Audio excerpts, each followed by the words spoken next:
Dans l'actualité ce soir, une terrible collision en Haute-Savoie. Un train régional a percuté un car scolaire sur un passage à niveau. 7 enfants sont morts. Le bus se serait engagé au moment où les barrières se fermaient, selon les premiers témoignages. La disparition d'Yves Saint-Laurent, emporté par une tumeur au cerveau, le monde entier rend hommage à celui qui avait changé les codes de la haute couture. Il avait 71 ans. Nicolas Sarkozy lance la réforme des études au lycée pour mettre fin aux filières. Dès 2009, les classes de seconde ne proposeront plus qu'un tronc commun avec des options. Le revirement dans l'affaire du mariage annulé pour non-virginité. Rachida Dati demande au parquet de faire appel de la décision. Quel remède contre la crise alimentaire mondiale? Le sommet de la FAO réunit à Rome les chefs d'État et de gouvernement de la planète. Ce soir, reportage sur le lait.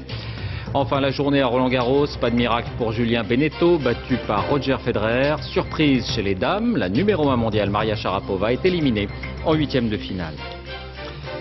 Bonsoir et bienvenue à tous. Ce devait être une fête, une sortie scolaire pour 2 classes de 5e près de Thonon-les-Bains. En traversant le passage à niveau, l'autocar a donc été percuté, coupé en 2 par un train express régional qui arrivait à 100 km/h. 7 élèves sont morts, il y a 4 blessés graves. Premières images et premières indications avec Amaury Guibert et Damien Louvet. Le long de la voie ferrée, un amas de tôle en partie calciné. C'est tout ce qui reste de la partie arrière du bus. Le choc a été d'une telle violence que le véhicule a été coupé en 2. Peu avant 14 h, le car s'engage sur ce passage à niveau. À l'intérieur, 50 élèves d'une classe de 5e et 6 adultes accompagnateurs. Au loin, un train régional approche, lancé à plus de 100 km/h. C'est engagé sur le passage à niveau quand les barrières étaient en train de se fermer et en fait il est resté coincé par les barrières et le train il l'a coupé en 2 quoi, j'ai tout vu. J'étais derrière lui et le train il arrivait, il l'a coupé en 2. En plus, les clignotants rouges, ils étaient déjà allumés avant que j'arrive et il s'est engagé quand même quand les barrières étaient en train de se fermer. Et il est resté coincé. J'étais à l'arrière du train, et donc quand on a percuté le bus, j'ai vu des débris, des sièges s'envoler. Le train n'a pas pu s'arrêter à temps et dans le bus, les adultes ont tenté in extremis de mettre les enfants à l'abri, comme le raconte l'un d'entre eux peu après l'accident.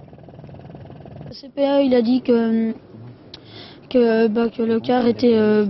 que le car était bloqué et puis fallait vite passer à l'avant. Et le chauffeur, qu'est-ce qu'il a fait? Le chauffeur, il essayait d'avancer et de reculer. Je me suis détaché dès qu'il a prévenu qu'on était bloqué. J'ai voulu encore m'avancer un peu. Et puis dès que je me suis détaché, j'ai été percuté contre la vitre. Et beaucoup d'élèves ont eu le temps de se sauver? Non, pas beaucoup. Il y en a, certains ont pu passer dans le couloir et puis se sont fait un peu éjecter à l'avant. Mais j'ai vu à la fin qu'il y avait une personne, quand les secours sont arrivés, ils étaient en train d'essayer de la réanimer. Les collégiens avaient quitté leur établissement de Margencel en Haute-Savoie. Ils devaient se rendre à la cité médiévale d'Ivoire. Vu l'ampleur de la catastrophe, le plan Orsec a été déclenché, une cellule de crise mise en place à la préfecture.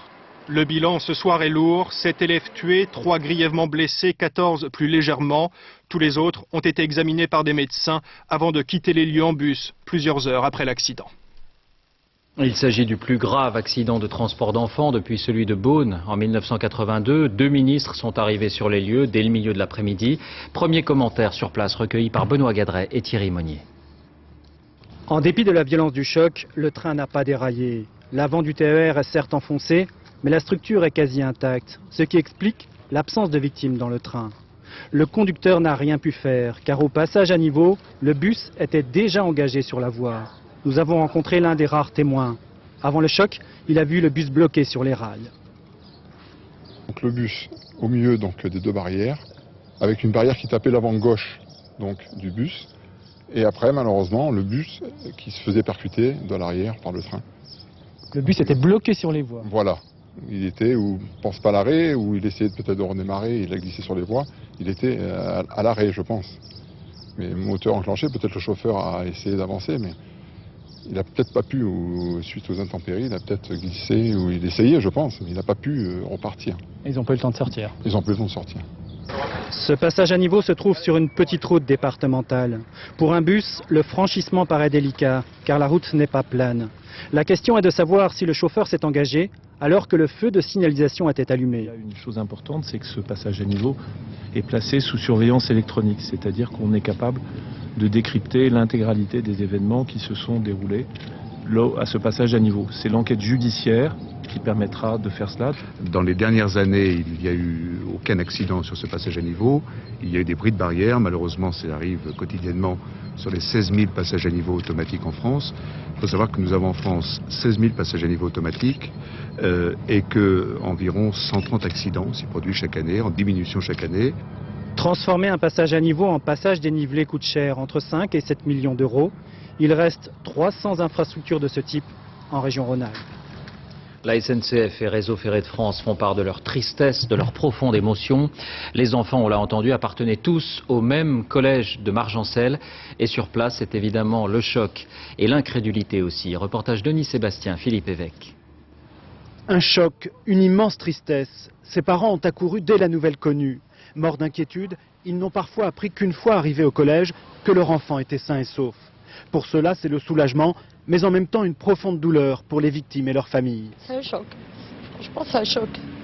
J'ai pas de mots. C'est un choc pour les parents et puis surtout pour ceux qui restent, déjà, pour les enfants. Je suis content d'un côté que ma fille n'a rien, mais je pense je suis si triste, comme si c'était ma fille. C'est la même chose. Beaucoup de chagrin, beaucoup d'émotions. Ce sont quand même nos enfants quelque part. Je sais pas, je souffre beaucoup, pour les parents surtout. Votre enfant était dans le voyage? Non, le voyage lui était prévu pour jeudi. Voilà, mais non, il est là.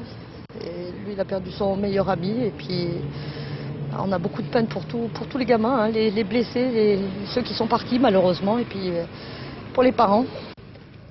C'est d'ici que tout à l'heure, le car est parti en excursion. Le collège de Margencel compte environ 500 élèves. Dans l'après-midi, une cellule psychologique composée de 10 médecins et infirmières a été mise en place dans l'établissement. Son rôle, écouter et soutenir. C'est de réconforter et de rassurer. Et d'être là et de montrer qu'on est présent. Voilà. Pour tous les élèves qui en expriment le besoin. Tous les élèves et les parents. Tous les élèves qui en expriment le besoin, tous les parents qui en expriment le besoin. Ce travail se poursuivra dans les jours qui viennent. Ce soir, c'est tout un établissement qui est en deuil. Alors il faut rappeler que la France compte 20 000 passages à niveau, dont 400 sont jugés à risque en raison du trafic. Celui-là ne figurait pas sur la liste. Quelles sont les règles de franchissement de ces passages? Reportage Arnaud Boutet, Sylvain Gauthier. Depuis plus de 20 ans, la même sirène retentit une dizaine de fois par heure. À 50 km de Paris, cette voie ferrée automatique offre le même système de protection qu'à Mézinges, en Haute-Savoie. 2 demi-barrières bloquent l'accès. Derrière les trains régionaux, les automobilistes prennent leur mal en patience. Impeccable, il n'y a pas de problème. Il n'y a pas de personne qui passe à côté? Non, même les vélos ils s'arrêtent, il n'y a personne qui... Non, ça va. Et vous êtes respectueux, vous? Ah bah il faut, ouais. En cas de panne sur les voies, la règle première consiste à quitter le véhicule pour rejoindre l'une des barrières. Chacune dispose d'un téléphone relié à un PC de sécurité. En quelques minutes, les trains peuvent être stoppés. En 2007, 115 collisions ont fait en France 38 tués. Le réseau ferré de France veut améliorer la prévention et rappeler notamment que les barrières peuvent être facilement cassées si un véhicule se retrouve coincé. Bonsoir Virginie Fichet, vous êtes sur place. Vous avez d'autres éléments d'appréciation à nous donner sur cette collision? Eh bien écoutez, en tout cas David, on attend bien évidemment les éclaircissements que le chauffeur pourra donner aux gendarmes en priorité. Mais effectivement, en discutant avec les riverains et les usagers qui utilisent régulièrement ce passage à niveau, eh bien on a pu constater qu'il y avait certaines craintes et certaines questions qui se posaient sur cet ouvrage. Une dame notamment nous racontait qu'elle franchit 4 fois par jour ce passage à niveau en emmenant ses enfants à l'école et donc qu'elle suit régulièrement des transports scolaires et elle nous racontait la difficulté que ce type de véhicule, des cars ou des poids lourds, a à franchir ce passage à niveau, en raison notamment d'un virage qu'il faut négocier juste après l'ouvrage. Et évidemment, eh bien, il faut du temps. Elle nous expliquait que cela se fait lentement, avec des manœuvres, et peut-être que cela peut expliquer pourquoi ce car s'est retrouvé en difficulté. Alors évidemment, on le saura avec les explications du chauffeur, mais aussi grâce à un système d'enregistreur qui équipe aujourd'hui ces passages à niveau comme une boîte noire et qui enregistre très précisément le déroulement de tout événement qui se produit sur ces ouvrages. Voilà David, ce qu'on pouvait dire en plus ce soir. Merci Virginie pour ces précisions. Pour refermer ce chapitre, une réaction, celle du Premier ministre François Fillon. Il y a un problème de responsabilité du conducteur, dit-il à nos confrères d'Orange et du Figaro.fr. Il y a un problème aussi de sécurité des passages à niveau qui sont encore trop nombreux dans notre pays. Fin de citation. Voilà ce qu'on pouvait dire donc sur cet accident qui a donc endeuillé, rappelons-le, 7 familles. On en vient à la disparition à 71 ans d'Yves Saint-Laurent. De Rome à New York en passant par Tokyo, c'est une vague d'hommages qui afflue. Les plus jeunes l'ont peut-être oublié, mais Yves Saint-Laurent, avant de devenir une institution, avait révolutionné la mode, quitte parfois à créer le scandale. Estelle Collin, Pascal Caron. Quelle est votre couleur préférée? Le noir. Qu'est-ce que vous détestez par-dessus tout? Le snobisme de l'argent. Quel don aimeriez-vous avoir? La force physique. Qui auriez-vous aimé être? Un beatnik. Sa vie durant, il a donné l'impression de fuir. Ce fut son malheur et son luxe. Son malheur parce que cette fuite exprimait une timidité maladive. Son luxe parce qu'il était le seul à pouvoir se le permettre. Je ne peux plus supporter physiquement l'angoisse. Cette angoisse a augmenté au fur et à mesure des années. Et maintenant, elle est absolument insupportable. Yves Saint-Laurent a provoqué son époque en habillant les femmes avec des vêtements d'hommes. J'adore le pantalon. Je n'aime pas le pantalon lorsqu'il est porté d'une façon revendicatrice, c'est-à-dire je suis l'égal de l'homme, de côté George Sand, suffragette, enfin, je n'aime pas ça du tout. Je pense qu'au contraire, en portant un pantalon, une femme peut développer son maximum de féminité. Il y eut le smoking, ligne noire tracée de saison en saison depuis 1966. La saharienne, son infaillible. Plus qu'une mode, il invente un style, impose ses codes, en sorcelle les tissus.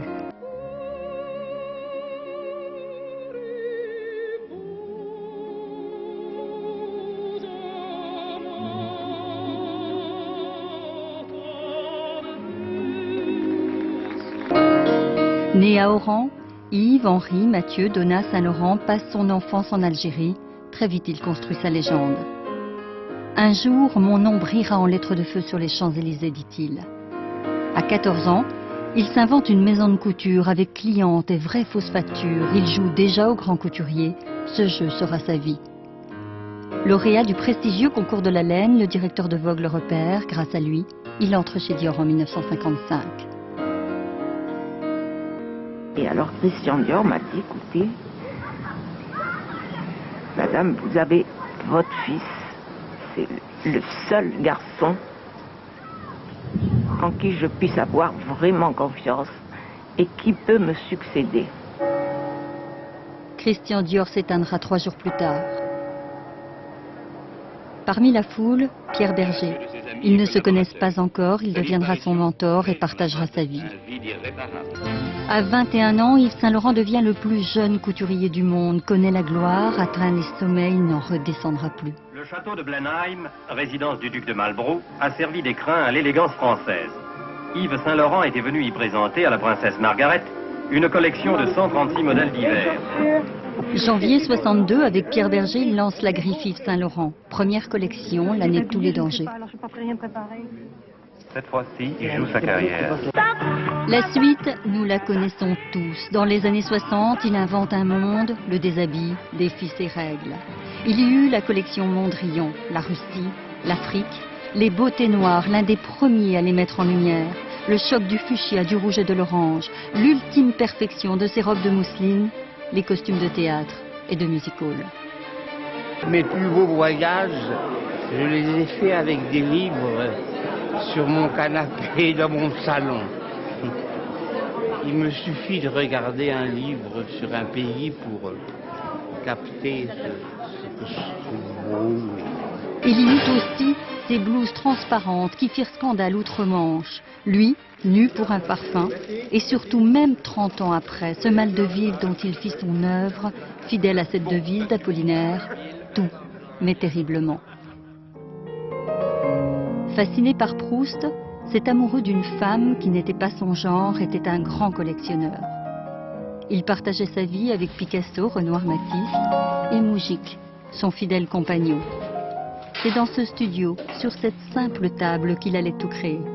Depuis 2002, date de la fermeture de sa maison, il ne dessinait plus. C'est là où tout s'est passé, où toute la belle histoire s'est faite. C'est aussi l'endroit où j'ai souffert beaucoup, parce que les collections me faisaient souffrir énormément, en dehors des grandes joies. J'étais vraiment malheureux. Je n'avais jamais confiance en moi. Chaque collection était une remise en question. Du temps des premières peines noires, j'avais 15 ans à peine. Quel a été votre moteur? C'est la passion. C'est l'amour des femmes surtout.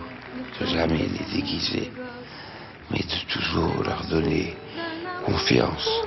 Du plus loin qu'ils m'en souviennent, si depuis j'ai dit je t'aime, ma plus belle histoire d'amour, c'est vous.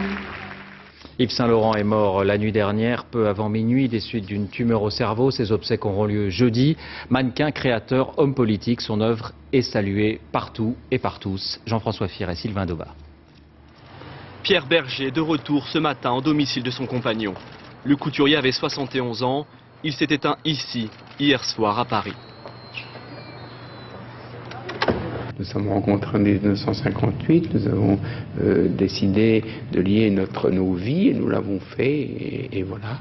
Et hier soir j'étais là, en lui tenant la main, lorsqu'il a rendu le dernier soupir. Albert Elbaz, aujourd'hui directeur artistique chez Lanvin, avoue avoir tout appris de Monsieur Saint-Laurent.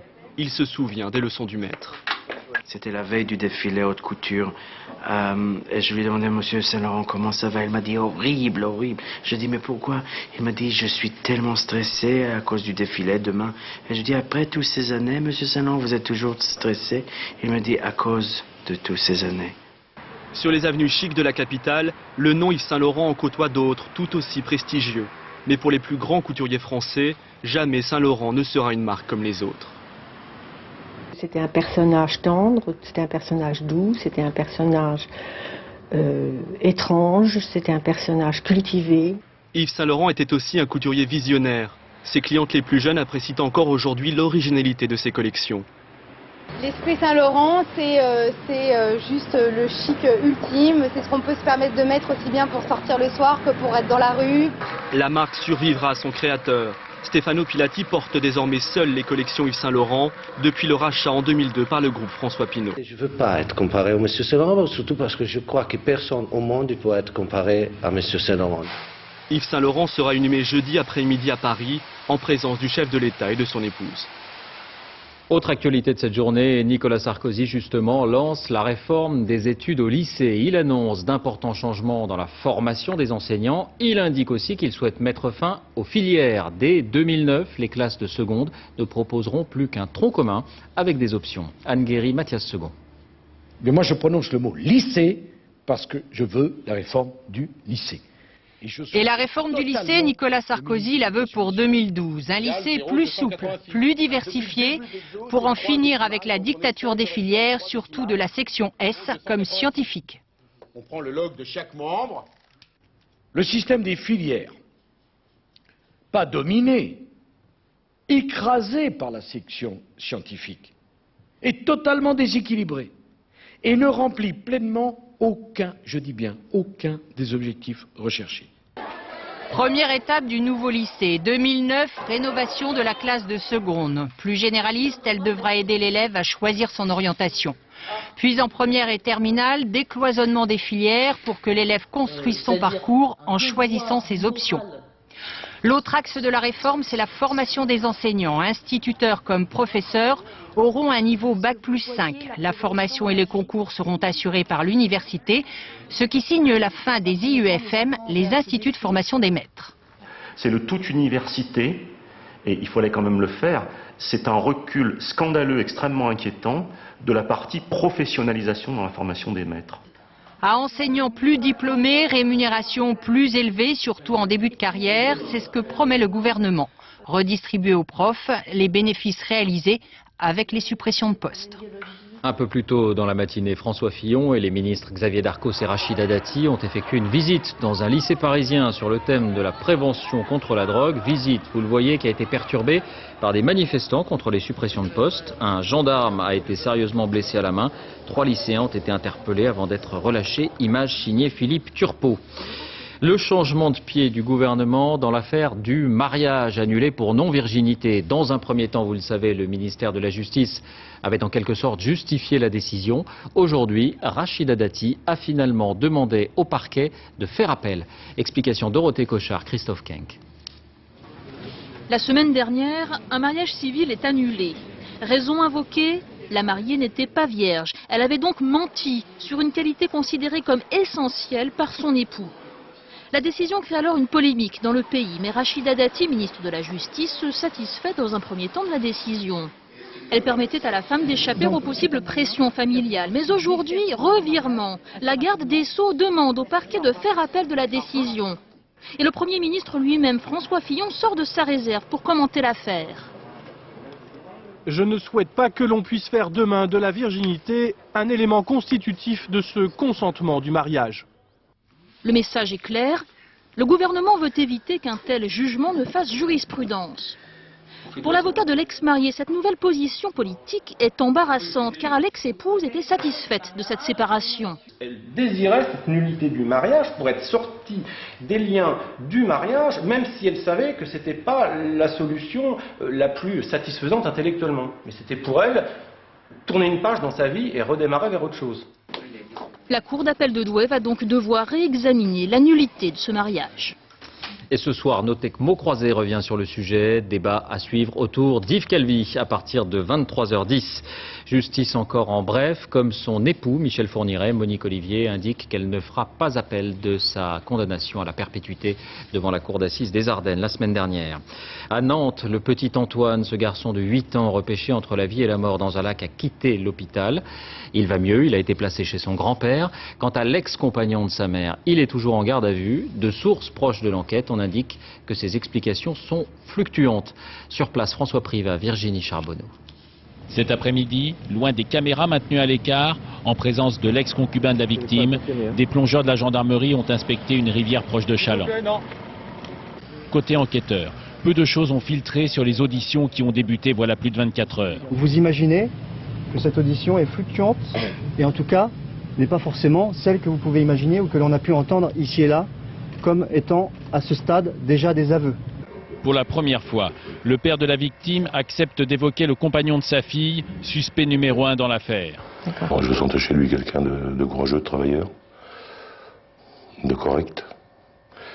Je le sentais un peu anxieux, un peu impulsif, mais un peu jaloux. Mon petit-fils n'a jamais eu à souffrir de quelque brutalité que ce soit de sa part. Alors c'est pour ça que je ne comprends pas. C'est la douleur, c'est la stupeur, c'est l'incompréhension. En marge de l'enquête, le petit Antoine, sorti de l'hôpital ce matin, a été confié à son grand-père. Les actions contre le carburant cher se poursuivent. Des opérations escargots de transporteurs routiers ont été menées un peu partout, notamment ici à Lyon. Des routiers qui attendent les propositions du gouvernement cette semaine. Manifestation aussi des agriculteurs. Ils ont notamment bloqué cette raffinerie de Frontignan, près de Sète ce matin. Route endommagée, pneus incendiés et face-à-face tendu avec les CRS.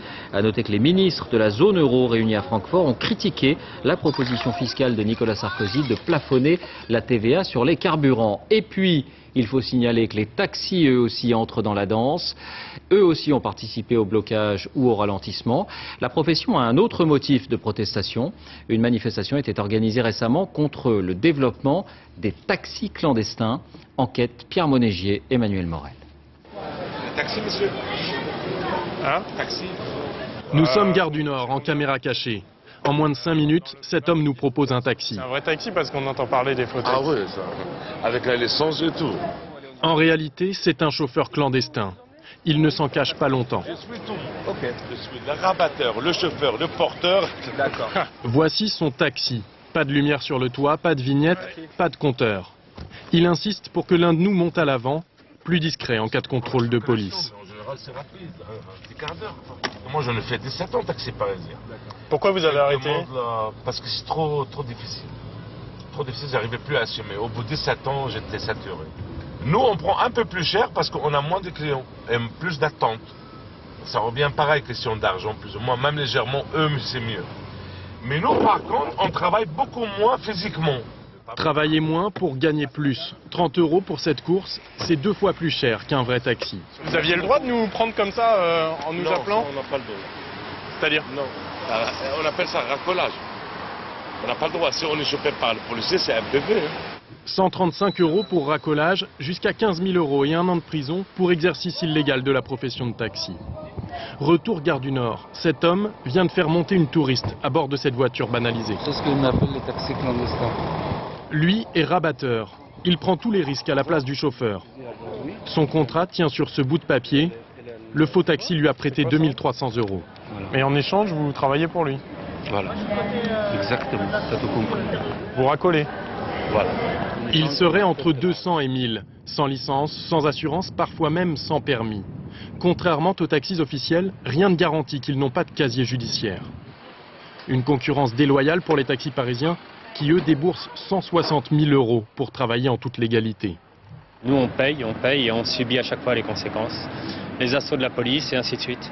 Alors que tous ces clandestins travaillent en toute impunité pratiquement. Les clients ne sont pas passibles de poursuites, alors beaucoup suivent un chauffeur clandestin lorsqu'ils sont fatigués d'attendre un vrai taxi, sans savoir qu'ils ne sont pas couverts en cas d'accident. En bref, vous vous souvenez sans doute de ces 2 lycéennes mineures tombées dans un coma éthylique après qu'un café leur ait servi de la vodka à 8 h du matin avant les cours. Eh bien, le tribunal correctionnel d'Abbeville a condamné le patron du bar à une fermeture d'1 mois et à 1 000 € d'amende avec sursis. Dans les Pyrénées-Orientales, un suspect a été placé en garde à vue après la profanation de 246 tombes du cimetière d'Elne. On l'évoquait hier dans ce journal. Il s'agit d'un jeune homme de 21 ans. Il habite la commune. Il s'est dénoncé lui-même. Il aurait été influencé par une forme de satanisme. L'actualité à l'étranger. Quel remède contre la crise alimentaire mondiale? On se souvient des émeutes de la faim, il n'y a pas très longtemps. Eh bien, le sommet de la FAO réunit à Rome en ce moment sur le sujet les chefs d'État et de gouvernement de la planète. Nicolas Sarkozy s'y rendra demain. Au sommaire, les biocarburants ou encore les politiques commerciales. Voici l'exemple du lait, dont le prix lui aussi a flambé. Depuis très longtemps, la plupart des pays d'Afrique sont habitués à boire du lait déshydraté, importé d'Europe. Une concurrence déloyale et même fatale pour les producteurs locaux. C'est le paradoxe. Reportage sur place, Dominique Derda, Sylvain Barral, Frédéric Ranck. Depuis la nuit des temps, en Afrique subsaharienne, les nomades ne vendent leur lait que lorsqu'ils en ont trop ou quand avec leurs troupeaux, ils passent à proximité d'un village. Personne n'a jamais imaginé que les clients viendraient jusqu'à eux au milieu de la brousse, rien que pour leur en acheter. La fortune d'un éleveur se mesure en kilos de viande, pas en litres de lait. Aujourd'hui, dans cette région aride du nord du Sénégal, les choses sont en train de changer. Chaque matin et chaque soir, la camionnette de la laiterie du berger fait le tour des producteurs. Avant, on vendait les bêtes. Tout ce qu'on a comme problème, pour régler ça, il faut vendre des bêtes. Et maintenant, on peut rester quand même, on a sans vendre les bêtes. Avec 400 € de revenus par mois en moyenne, c'est le lait désormais qui fait vivre la famille d'Idrissa Sow. La laiterie du berger a ouvert ses portes il y a moins de 2 ans, une entreprise unique en son genre au Sénégal, qui achète le lait de quelques 600 éleveurs des environs, le filtre, le pasteurise, le conditionne et le revend à Dakar, la capitale. C'est la seule unité industrielle qui existe au Sénégal qui transforme le lait de collecte. Sinon, toutes les autres usines, il y en a beaucoup, qui transforment du lait en poudre pour faire des yaourts et des laits caillés. Du lait en poudre qui, comme le riz, le blé, le maïs, arrive par bateaux entiers et vient concurrencer les produits locaux. Ça ne date pas d'hier, mais de la colonisation, quand l'Europe a cherché en Afrique des débouchés pour son agriculture. 48 ans après l'indépendance, rien n'a vraiment changé. Bien sûr, l'Union européenne ne subventionne plus, comme elle l'a longtemps fait, ses exportations vers les pays pauvres. Mais elle continue à soutenir ses paysans et son industrie laitière. Résultat, le lait en poudre importé coûte bien moins cher que le lait frais local et on le trouve partout. Ici, je ne vends que du lait en poudre. Si je vendais mon café au même prix mais avec du lait frais, je ne m'en sortirais pas. Pour la laiterie du berger, la concurrence à l'heure actuelle paraît insurmontable. Mais Bagoré Batili, son fondateur, ne baisse pas les bras pour autant. On voudrait, d'ici environ à l'horizon des 5 ans, avoir pris une part de marché significative sur tout ce qui est produits liquides, les liquides. Pas lait en poudre, mais produits liquides laitiers. Lorsqu'il a monté son projet, Bagoré Batili a bénéficié du soutien de l'Agence française de développement et de la Banque européenne d'investissement. Évidemment, ça ne suffit pas à rendre l'entreprise bénéficiaire. Mais pour tous ces éleveurs, déjà, c'est l'espoir d'une vie meilleure. En bref, encore à l'étranger, au Pakistan, un attentat suicide visant l'ambassade danoise a fait au moins 8 morts et une trentaine de blessés. Le Danemark qui est régulièrement menacé par des extrémistes islamistes depuis la crise en septembre 2005 suite à la publication par un quotidien des fameuses caricatures de Mahomet. Hillary Clinton a remporté hier la primaire démocrate de Porto Rico, mais elle reste loin derrière son rival Barack Obama. Il ne reste plus que 2 primaires démocrates à disputer. Ce sera demain dans le Montana et le Dakota du Sud. Toujours aux États-Unis, l'armée américaine veut faire oublier Guantanamo, cette prison au secret à l'écart des lois. Elle souhaite aussi faire oublier Abu Ghraib, où des détenus avaient été torturés. Voici donc à quoi ressemblent les nouveaux centres de détention réservés aux terroristes condamnés en Irak. Pour la première fois, les portes ont été ouvertes à des équipes de télévision. À Washington, Alain Chalvron. C'est le camp Bouka, la plus importante prison américaine en Irak, 19 000 détenus dont vous ne verrez pas les visages en respect des conventions de Genève. Ici, c'est le quartier où sont concentrés les prisonniers les plus dangereux, des militants d'Al-Qaïda purs et durs. De manière avérée, nous avons ici à peu près 2000 militants d'Al-Qaïda. Ce sont des durs à cuire. C'est pas un endroit où il faut s'attarder. Il y a un an, ces détenus avaient fomenté une mutinerie. Le camp était à feu et à sang, ce qui a conduit les responsables américains à imaginer quelque chose de nouveau, donner à ces prisonniers des perspectives, un espoir, faire du camp Bouka une sorte d'anti-Abu Ghraib, la prison qui a fait tant de dégâts à l'image des États-Unis en Irak, la prison où torture et humiliation étaient la règle. Première mesure décidée donc par les autorités du camp, faciliter les rencontres avec les familles. C'est une bataille pour gagner les esprits. Tout tourne autour de la volonté ou non de changer. Et là, le rôle des familles est essentiel. Deuxième mesure, donner à ces prisonniers une formation pour l'avenir. Des cours d'anglais, de calcul, des sessions d'art-thérapie. Mais surtout au cœur du programme, un enseignement de l'islam modéré par des imams agréés. Une sorte de tentative de rééducation. Résultat positif, selon le général. Les détenus nous en disent plus maintenant sur les réseaux d'Al-Qaïda, sur les techniques d'entraînement d'Al-Qaïda, sur le financement de leur opération. Nouveauté aussi, tous les 6 mois, les prisonniers passent devant une sorte de commission qui peut décider de les libérer. Dans le cas où votre détention serait prolongée, seriez-vous prêt à participer au programme de formation ? Depuis le début de ce programme, il y a un peu plus d'un an, 7000 détenus du camp Bouka ont été libérés. Seuls 7 auraient été repris, les armes à la main.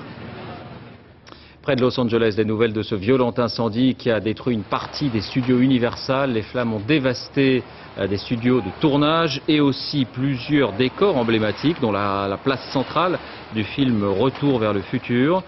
Ce n'est qu'en fin d'après-midi que les pompiers sont venus à bout du feu, épaulés par des hélicoptères, un feu dont on ne connaît toujours pas l'origine. Des nouvelles de la flamme olympique en Chine. Le récent tremblement de terre du Sichuan n'a fait que renforcer l'engouement populaire et national autour de la manifestation. Nos envoyés spéciaux Pascal Golomer et Sylvain Giaume ont suivi la torche dans l'une des provinces les plus rurales et les plus pauvres du pays, l'Anhui. Voici leur reportage. Sissi n'avait pas connu pareille fête depuis bien longtemps. Allez les Jeux, allez la Chine. Avec ses 30 000 habitants, c'est la plus petite ville du pays à accueillir la flamme olympique. Une consécration. Comme chaque jour, la mise en scène du relais est parfaitement huilée. Pour les désormais célèbres policiers déguisés en sportifs, aucun risque de trouble, juste une foule enthousiaste. Avec en première ligne les élèves des écoles, de toutes les écoles. Ce sont eux qui mettent l'ambiance, mais toute la ville est là pour savourer ce moment qui n'a rien à voir avec du sport. Cette flamme, c'est la fierté de la Chine. Je suis tellement émue, je ne sais pas quoi dire. C'est notre gloire nationale. Cela n'arrive qu'une fois tous les 100 ans. Je voulais voir la flamme de mes propres yeux. Et je trouve ça très bien. On est très content d'être ici. Nous sommes pourtant à 1200 km de Pékin et de ses grands travaux olympiques, dans l'Anhui, une province rurale bien plus pauvre que la moyenne nationale. Monsieur Zhou et sa famille n'ont pas le temps d'aller voir la flamme, c'est l'heure des moissons. Mais ils soutiennent l'organisation des Jeux parce que, disent-ils, c'est bon pour la Chine. Avant, nous les Chinois, on était considérés comme les parias de toute l'Asie. Mais maintenant, on a les moyens nécessaires, on a réussi à obtenir ces Jeux, donc on est vraiment très heureux. Personne devant la caméra n'émettra la moindre critique. Le sujet est ô combien sensible. À l'heure du Mahjong, certains se prendraient même à espérer, grâce à ces Jeux, des lendemains prospères. Les étrangers vont venir nombreux cet été en Chine. Peut-être certains viendront investir ici après leur visite et ça développera la région. La flamme en a terminé avec l'Anhui. Demain, c'est une autre province, avec les mêmes slogans. Le relais de la torche remplit en tout cas parfaitement la mission qui lui a été assignée. Diffuser pendant 3 mois un message patriotique à travers tout le pays, de manière beaucoup plus efficace que n'importe quel discours politique. Sport, la journée à Roland-Garros avec cette dernière minute. Il y aura un Français en quart de finale. Gaël Monfils vient de se qualifier. Nathanaël de Rinxin, Bruno Vignet. Comme d'habitude, il y a mis tout son cœur et même peut-être un peu plus. Il y a encore un Français qualifié à Roland-Garros. Réputé pour son jeu extrêmement physique, Gaël Monfils débute la rencontre tout en finesse.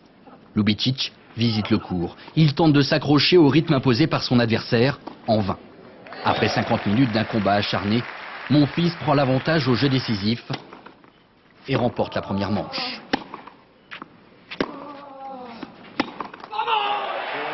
Devant un public ravi de voir enfin un Français briller dans ses huitièmes de finale, Monfils a l'occasion de se détacher. Mais dans le deuxième set, le Croate tête de série numéro 28 prouve qu'il n'a pas été parmi les 5 meilleurs joueurs du monde par hasard. Ljubicic remporte la manche, 6 jeux à 4. Depuis le début du tournoi, Gaël Monfils fait preuve d'une énergie débordante. Il se bat sur tous les points. À ce niveau de la compétition, la détermination peut faire la différence. 6-3 dans le troisième set. Dans la quatrième manche, Ljubicic accuse une sérieuse baisse de régime. Ses coups sont moins précis. Monfils remporte les points importants. Après 4-7 et un peu moins de 3 heures, Gaël Monfils se qualifie pour les quarts de finale de Roland-Garros pour la première fois de sa carrière. Pas de miracle en revanche pour Julien Benneteau, battu tout à l'heure par Roger Federer. Surprise aussi chez les dames, la numéro 1 mondiale Maria Sharapova est éliminée en huitième de finale par sa compatriote Safina.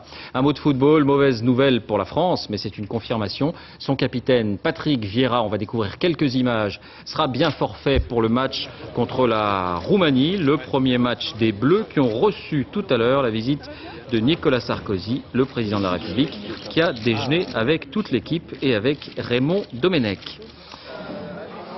Avant de refermer ce journal, je vous en rappelle 2 des principaux titres. Une terrible collision en Haute-Savoie. Un train régional a percuté un car scolaire sur un passage à niveau. 7 enfants sont morts. D'après les premiers témoignages, le bus se serait engagé au moment où les barrières se fermaient. Il aurait ensuite calé. Et puis la disparition d'Yves Saint-Laurent, porté par une tumeur au cerveau. Le monde entier rend hommage à celui qui avait changé les codes de la haute couture. Il avait 71 ans. C'est la fin de ce journal. Merci de l'avoir suivi. Tout de suite la météo, Laurent Romeshko. 20h50, FBI porté disparu. 23h10 donc, mots croisés autour de Yves Calvi. À demain.